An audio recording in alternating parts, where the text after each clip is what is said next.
class, and we are discussing about the fifth chapter, analysis of univariate data.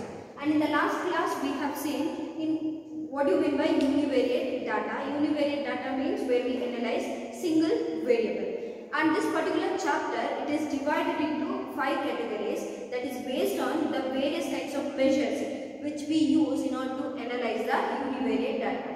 When we speak about various measures, there first comes the measures of central tendency or averages, and the second one measures of dispersion or variations, and third one measures of skewness or asymmetry, and last one measures of kurtosis, where we study the peakedness of the curve. So these 4 are the measures which we use in order to analyze the univariate data. So in that first one we have taken, the first measure is measures of central tendency or averages. And in case of averages, these averages further divided into 5 types. We have 5 types of averages. There first one comes arithmetic mean, then comes median, then mode, then geometric mean and harmonic mean. And in case of these 5 averages, first one comes there arithmetic mean. But arithmetic mean we have further 2 types of arithmetic mean, simple arithmetic mean and weighted arithmetic mean. Simple arithmetic mean where we take the averages by giving equal importance to all the items, and weighted arithmetic mean where we take the averages by assigning weights according to their relative importance. So we have 2 types of arithmetic mean. So, and we also discussed some of the formulas under simple arithmetic mean as well as weighted arithmetic mean. But there are some merits and demerits of simple arithmetic mean. We'll see what are those merits and demerits. Then we can move towards the problems. Now here, first merit, that is easy to understand and simple. We know that arithmetic mean it is easy to understand. It's just we need to take the averages, and it is very simple to calculate. And it is based on all the values. As I said, simple arithmetic mean where we take the averages by considering all the values equally. We consider here all the values, or we give equal importance to all the values in case of simple arithmetic mean. And it is well defined by a mathematical formula. We have variety of formulas, mathematical formulas, in order to take averages under simple arithmetic mean. Then it can be used for further analysis. Further analysis means further statistical analysis. In future we can make use of these averages or simple arithmetic mean by using these formulas.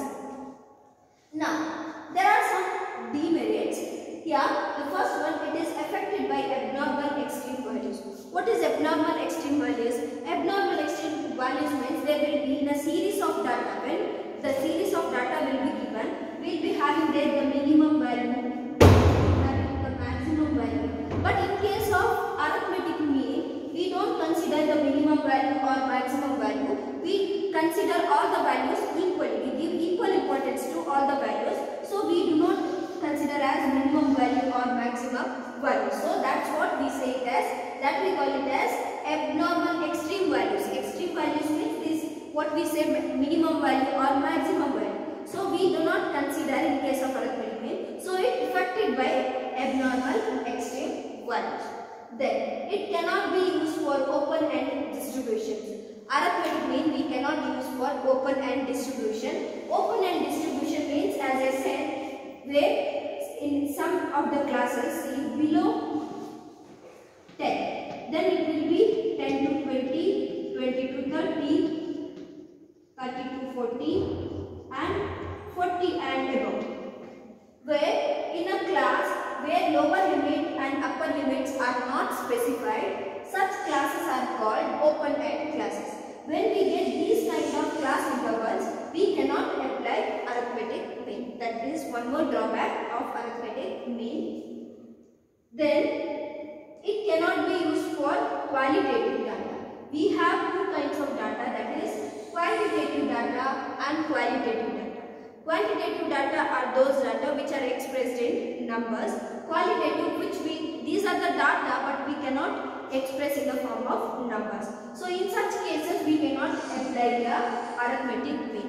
You may get question like which average can be used in case of qualitative data. That is median, not arithmetic mean. Arithmetic mean we cannot use in case of qualitative data.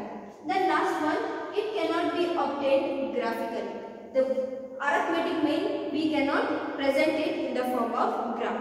So these are some of the merits and demerits of arithmetic mean. Here possible questions are write any 2 merits of arithmetic mean or write any 2 demerits of arithmetic mean. Or related to this, they may ask one mark question.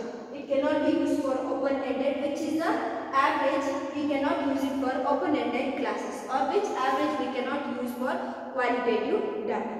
Now, nextly, we will see the problems under arithmetic mean.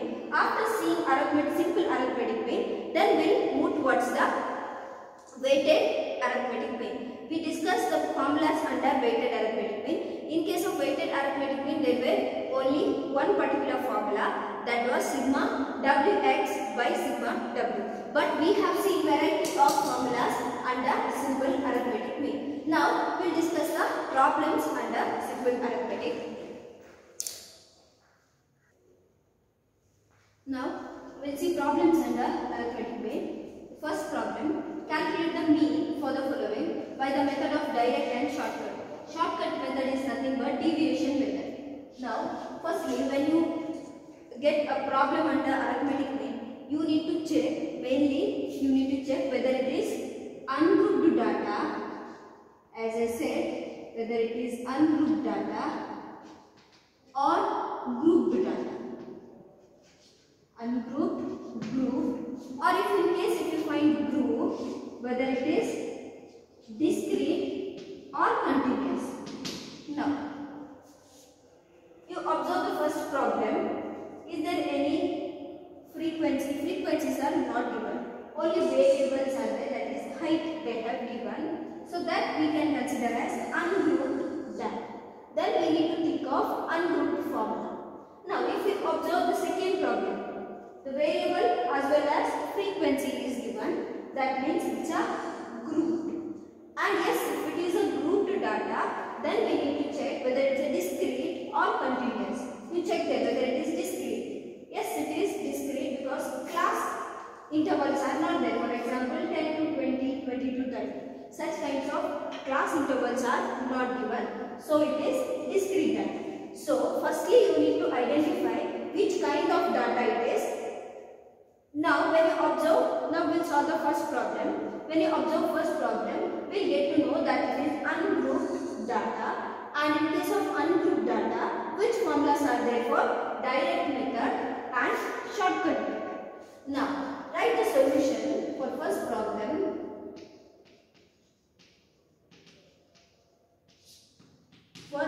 After writing the solution, we know that it is ungrouped data. Write there. For ungrouped data,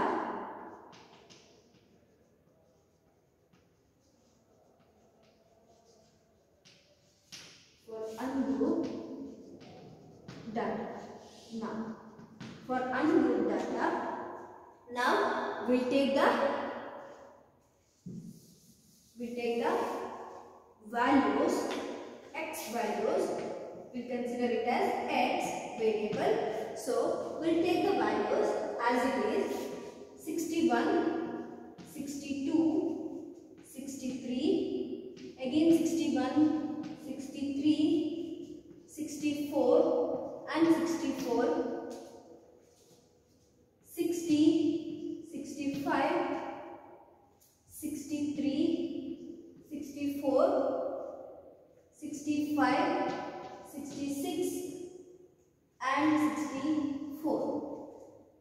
Now, we have taken the values as it is, and for ungrouped data, the direct method formula. What is the direct method formula? Here, mean is equal to sigma x by n. Sigma x is nothing but the total of the given value. Given x is. When we total it, we get here sigma x as sigma x is equal to, that is 885.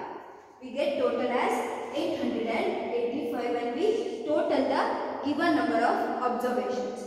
And sigma x we got as 885. Now check there how many observations are there.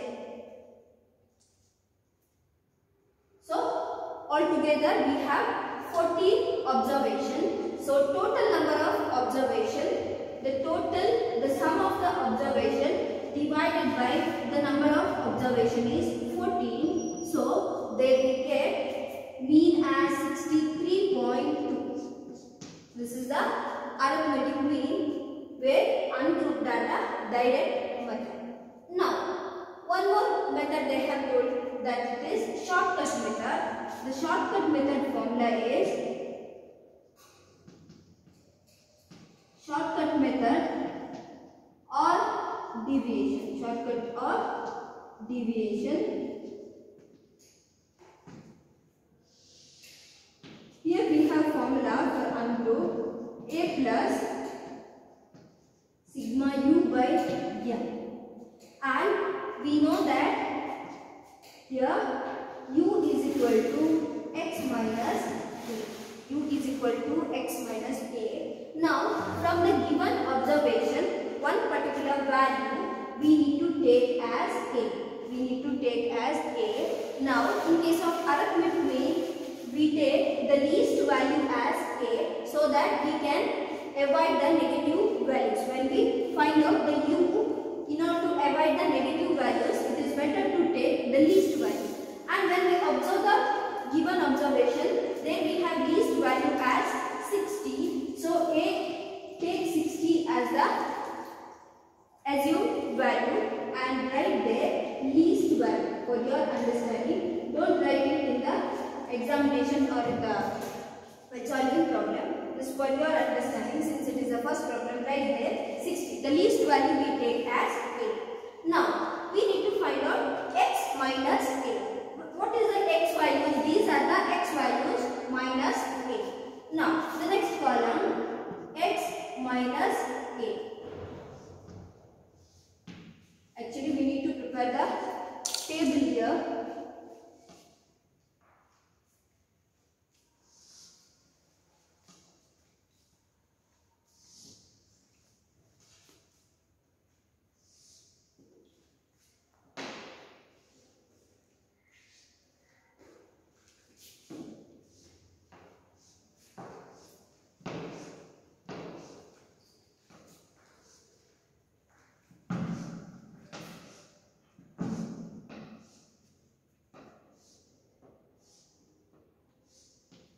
Now, next we find out the x minus a. X is 61. A we have taken as 60. So 61 minus 61. Here x is 62. A we have taken as 60. A is 60 for all the observation. So 62 minus 60, 2. Here 3. 61 minus 60, 1. 60 minus 61 minus 60. Here 1, 3, 4, 4, here it is 0, 60 minus 60, 5, 3, 4, 5, 6 and 4. Now here it is, we prepare the column that is x minus a. When we need to total the sigma x, sigma u. We need to find out here sigma u. Now total the column u is equal to x minus a. So when we total it, we get here 45. Now substitute into the formula. We have taken 60 as a. 60 plus sigma u is 45 divided by given number of observation, that is 14. Now here this is 60 plus 45 by 14, we get there 3.2. So here we get 63.2. And see here, even in direct method we have got the same answer. Even in deviation method or shortcut method we get the same answer. See, if they particularly mention that calculate by using direct as well as shortcut, You have to go to both the methods, or else which method is convenient or comfortable to you, that method you can choose. Either this method or this method. This method is more simpler than this first problem. Now, nextly, we have one more problem with us. We'll move towards the second problem. I hope it is clear. We need to see whether which kind of problem we need to identify, whether it is ungrouped or grouped. Now, we have seen for ungrouped data how to calculate under direct and the shortcut or deviation method. Mainly, you need to be thorough with the formulas. For which method, which formula. Now, we'll see the second problem, where we have the grouped observations.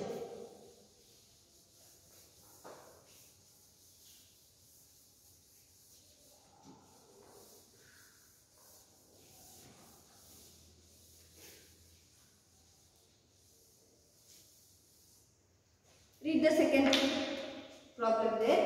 Find the mean for the following by direct and deviation method. Here also direct and deviation method we need to apply, and here mainly we have grouped data here. In first one it was ungrouped data.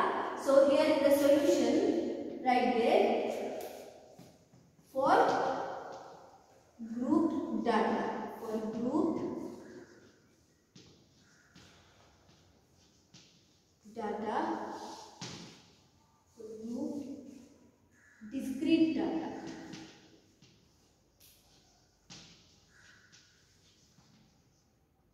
Previous one was ungrouped data, it is grouped data.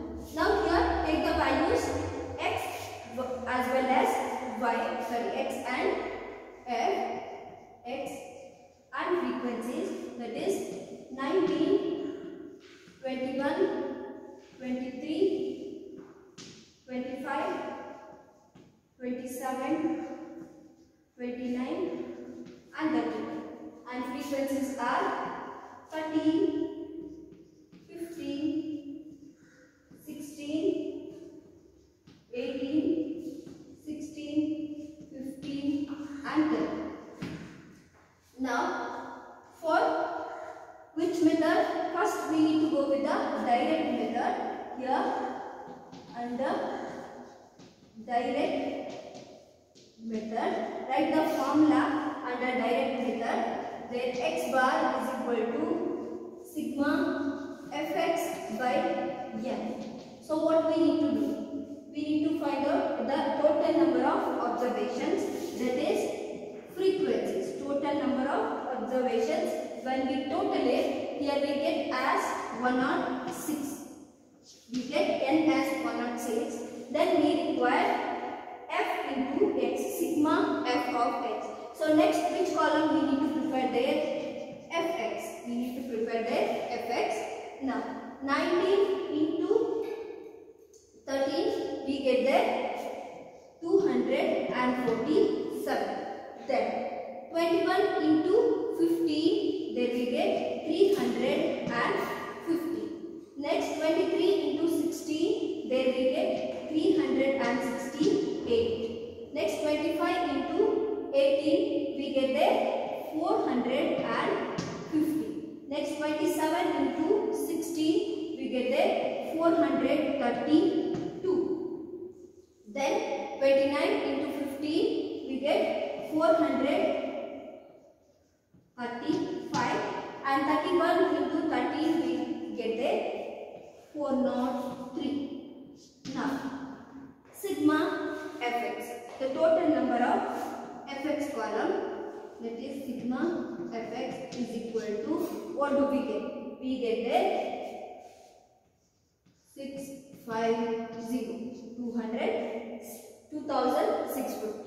Now we are substituting the formula 2650 sigma fx divided by 106.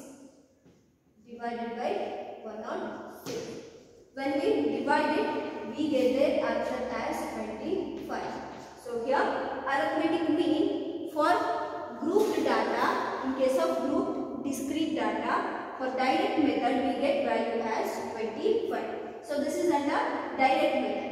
Now, one more method we have there, deviation method.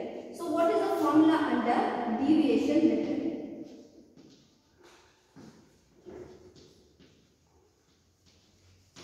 The deviation method, we have formula as a plus sigma fu divided by n.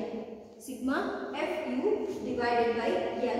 So, here we require f into u. Here it was f into x and here we require u column. So, we need to prepare now u. So, it is not necessary actually. This we can erase it. Now, for time being, let it. This is for deviation method. X and f as it is, but this fx column is not necessary. So, here we need to prepare the column u, that is x minus a. X minus a. Now, we need to take particular value as a. So, as I said, here we take the least value as a. Now, observe here in the x series, which is the least value. We have least value as 19. So, take 19 as a. So, here in the u column, what is the value of a? It is 19. Now, here the 19 minus 19, it's 0. Then 21 minus 19, that is 2. And 23 minus 19, we get 4. 25 minus 19, we get there 6. 27 minus 19, we get 8. 29 minus 19, we get 10. Then last one, 31 minus 19, we get there 12. So, now we need to make the one more column. This here we completed the u. We got here u. Now what we need to do? F into u. The column f into u. Then we need to multiply f into this u. Now 13 into 0. First column we get as 0. 15 into 2. We get there 30. 16 into 4. We get 64. Then 18 into 6, we get there 108. Then 16 into 8, we get 128. Then 15 into 10, we get there 150. The last one, 13 into 12, we get there 156. Now what we need to do? Sigma f u. Sigma f u. Total the column. When we total it, we get there 636. 636. And here we know that then it is 106. Now we are substituting into the formula where we have a value we have taken as 19 plus sigma fu as 636 divided by n. We know that it is 106. Now 19 plus 636 divided by 106, we get there 6. We get there 6. So here final answer we get as 25. Here also we have got as 25. So this is about direct method and this is about deviation method, that is in case of ungrouped discrete data. So we have seen here two problems. First problem where we have seen the given data in the form of ungrouped data. Here grouped values were not there, frequency were not given. In that case we use the formula as sigma x by n, total of the given value divided by how many number of observation. And in case of deviation method, there we use the formula sigma fu by n. Small n they we use since their frequencies are not given, number of observation. And a plus sigma fu by n. A we take the least value as a, that is 60. Then we find out we go to the column u, that is x minus a, we do there. Then we get sigma fu then divided by number of observations. And this is about grouped data where they have given the frequency. When we get frequency, we consider it as grouped data. So what we need to do? Direct method, x into fx divided by number of observations. And deviation means we need to find out u, that is x minus a. The least value we need to take as a from the x series, that is 19. Then x minus a, x values minus this particular a value. After that, f into u, frequency into this u column. Then sigma fu by n, what we have used here. So we have seen ungrouped data and grouped data in case of discrete, and one more method is there in case of grouped continuous. That we'll see it in the next class. Now here, when you solve problem under deviation method, fx is not necessary. This is only for direct method. And when you solve for direct method, these two are not necessary. Only fx is necessary. If they do not mention in the problem direct as well as deviation, you can go for any method. But the very easy method is direct method. Directly you can multiply. This, when you get the larger values, you will find it difficult when you multiply the larger values. In that case, it is better to